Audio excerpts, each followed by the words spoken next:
Bọn hết ấy mình dưỡng mình phải class sốc sốc sẽ tập khôi tầm rong nôm hay ai cho là lơm được cả đồng với mình chứ đúng không? Chà, chỉ tu tớiពួកគេអត់ដឹងខ្លួនហ្នឹងសុកសុកស្រាប់តែកើតហ្នឹងដំបូងគឺវាអត់មានចេញជា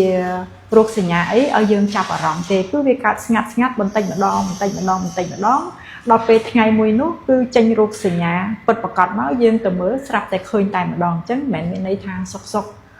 សុកវាកើតទេគឺវាកើតស្ងាត់ស្ងាត់បន្តិចម្ដងជាច្រើនឆ្នាំចា៎បាទបងអាចប្រាប់ពីមូលហេតុបានទេដើម្បីយើងនិយាយស្រួលក្នុងការការពារបងចាដែលសុកហ្នឹងបើយើងនិយាយថាកើតឡើងដោយកម្រគឺពួកគាត់មានកត្តាដំណរពូជអញ្ចឹង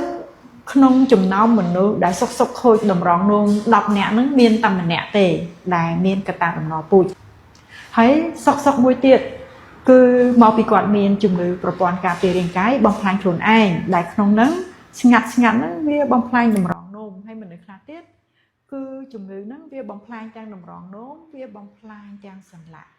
អញ្ចឹងវាធ្វើឲ្យចេញរោគសញ្ញាសន្លាក់អញ្ចឹងយើងទៅព្យាបាលទៅសន្លាក់យើងដាក់ថ្នាំបំបត្តិការឈឺចាប់ជាញឹកញាប់ដំបូងឡើយដាក់ថ្នាំបាត់ប៉ុន្តែយើងដាក់ច្រើនដងច្រើនខែច្រើនឆ្នាំអញ្ចឹងទៅរំតែយើងដឹងថាយើងមានកត្តាដំណរពូជបំផ្លាញខ្លួនឯងដែលដំបូងបំផ្លាញតែសន្លាក់តែដល់ថ្ងៃមួយនោះយើងផឹកថ្នាំបំបត្តិការឈឺចាប់បាត់រលាកនឹងយូរទៅបានវាចេញរោគសញ្ញាមួយទៀតថាវាខូចតម្រងនោមហើយតែការពិតគឺគាត់មានកត្តាប្រព័ន្ធការពាររាងកាយបំផ្លាញខ្លួនឯងហ្នឹងគឺបំផ្លាញទាំងពីរស្ងាត់ហ្នឹងគ្រាន់ថាសន្លាក់វាទៅមុនសន្លាក់វាចេញមុនបាទចាហើយបើសិនជាវាចេញមកតម្រងនោមចេញមុនវាអត់សូវអីទេតែអាសន្លាក់ចេញមុនណាហ្នឹងហើយពេលដែលសន្លាក់ចេញមុនគឺយើងប្រើប្រាស់ថ្នាំបំបត្តិការឈឺចាប់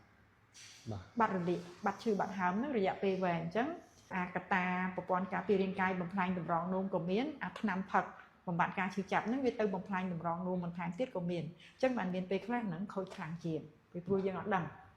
ថាយើងខូចតម្រងនោមអាហ្នឹងគឺស្ងាត់មែនអញ្ចឹងឲ្យតែរលាកសន្លាក់រ៉ាំរ៉ៃឈឺហើយឈឺទៀត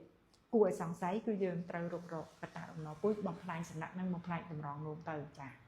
ប៉ុន្តែនៅកត្តាមួយទៀតដែលកើតមិន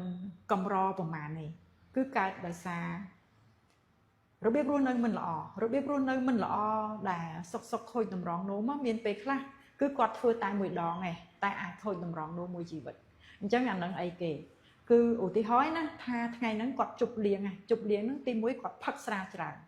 គ្រាន់តែផឹកស្រាម្នាក់ឯងហ្នឹងគឺវាអាចខូចតម្រងនោមបាត់ហើយហើយគាត់ទៅញ៉ាំស្ករច្រើននៅក្នុងនោះមាននំច្រើនណានំគ្រប់មុខដែលសម្បូរជាតិស្ករមានផ្លែឈើសម្បូរស្ករទៀតហើយវាមានជាតិសាច់ច្រើនទៀត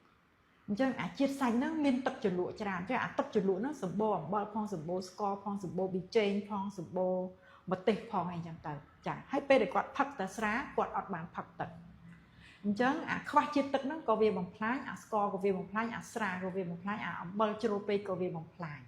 អញ្ចឹងសរុបចូលគ្នាទាំងអស់ហ្នឹងគាត់អាចញ៉ាំតែមួយដងហ្នឹងបើវាមិនខូចតម្រងនោមមួយជីវិតក៏វាធ្វើឲ្យតម្រងនោមធ្លាក់មួយកម្រិតដោយមិនដឹងខ្លួនអញ្ចឹងយើងធ្វើបែបហ្នឹង4-5 ដងគឺអាដងចុងក្រោយគេដែលយើងបានធ្វើហ្នឹងគឺវាខូចតម្រងនោមហើយយើងស្មានតែយើងសុកខូចក៏ពិតមិនមែនសុកខូចទេ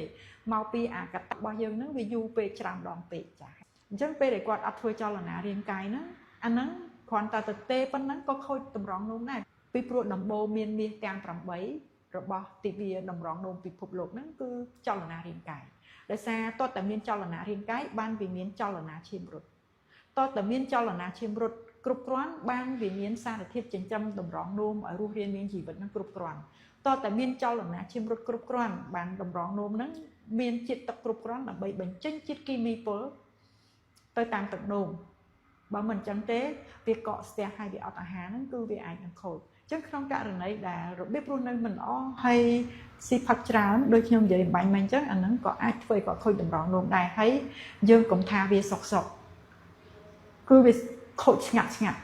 មកជំហានម្ដងនឹងធ្លាក់ដូចកម្មចដាអញ្ចឹងណានៅថ្ងៃណាមួយវាមកដល់ខាងក្រោមហើយបានយើងដឹងខ្លួនតាន់ពេលហ្នឹងមានមនុស្សខ្លះគឺដល់ពេលដែលគាត់ត្រូវប្